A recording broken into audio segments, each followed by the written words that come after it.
I did not want him to not be a part of my life. So this is how I began to know that this is the one for me.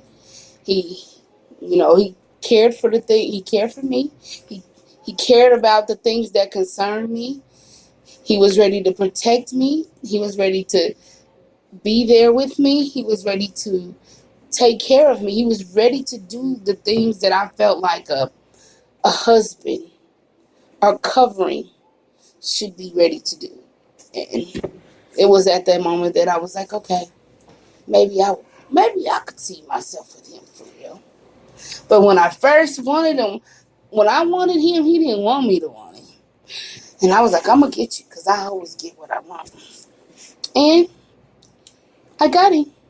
So it was good to have that inspiration and that, because a lot of people lack, integrity and that actual secureness within themselves to really pursue what it is God either said that is for you. Because if you prayed and asked God and He said, yeah, then there was probably times when He didn't want you to be, but you pursued what God was saying, and that's how you was able to get your man. Or not, I didn't actually pursue him because I'm not the chaser. Now, in the beginning, I did sow the first seed by leaving my number with him, but that was it. After that, the chase was up to him because it don't say she defined the husband. It say he defined the wife, find it the good thing, and find it favor with the Lord. Not she defined the husband. So this is my question: how did when he wanted when you wanted him to be, and he didn't want it? How did that switch and change? What did like you said you didn't give up. You pursued it. No, I just was his friend. Mm-hmm. I was just his So friend. that's important to know. Friendship is important. The basis of our relationship began at friendship. I was there for him in the times when he needed me the most, to give him a word of wisdom, to speak life into his situation, to build him up when he was torn down. And in that, he knew that he needed to make me his wife. That's where his obedience, I feel like, became in alignment with the Lord. Because in our situation, I was always building him. I was always bringing him into, he was always becoming every time we worked together. And in that, I think he found security and found rest and he felt like he could take his deep breath. This woman she's dependable. You know, it ain't about what I can give her, right? It ain't about this, and it ain't about things that don't matter with her. Even in my broken place, she doesn't see me as a weak man.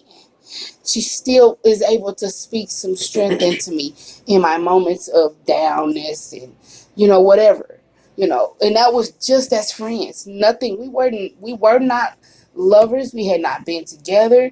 We had not done any of those things. So I was gonna say that was another big important question. Had you guys been intimate? No. And had it been going on for a while? Because a lot of times we become attached to each other emotionally because of the physical, sexual nature of the matter. We were not physical like that with each other. So you guys were trying to friends to now, we might have your commitments to God. Absolutely. Even in the courtship of the relationship. Even in the courtship. Even in the court. Now, we did fall. Let us not put it out there like we was all extra holy and our thou. Now, we still was reading our word and everything. But then when you put yourself in situations, uncompromising situations. Yes. I was a single woman. Yes. He was a single man. Yes. And we in our home alone. Yes. And what's going to happen when there's chemistry? Yes. Yes. When there's chemistry amongst individuals. But now it took us a while to get to that place. You know what I mean? But it did happen, and so, from there. But that didn't occur until we actually were in engaged. That committed relationship. And that's important because I think sometimes people mess up their, potential spouses by these sexual attachments before they get married. And so when you kind of try the melon before you get it, and then you feel like there's so many other melons out there, you kind of don't want to really buy into committing to that particular person. Mm-hmm. So, what after that moment, what was it like trying to get to that altar? Oh, wow. There were many obstacles to get to the altar. Wow. There were exes. That's a whole nother talk show. There was family. Yes. That's it. There was finances. Yes.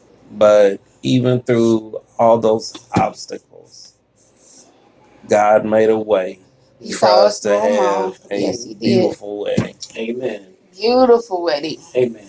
Now let's table what we have right now, because now y'all seeing how big and broad the conversation is, the communication that has to. You got us on here.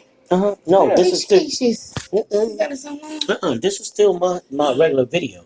No, you ain't got us. It's not going live. No. Okay.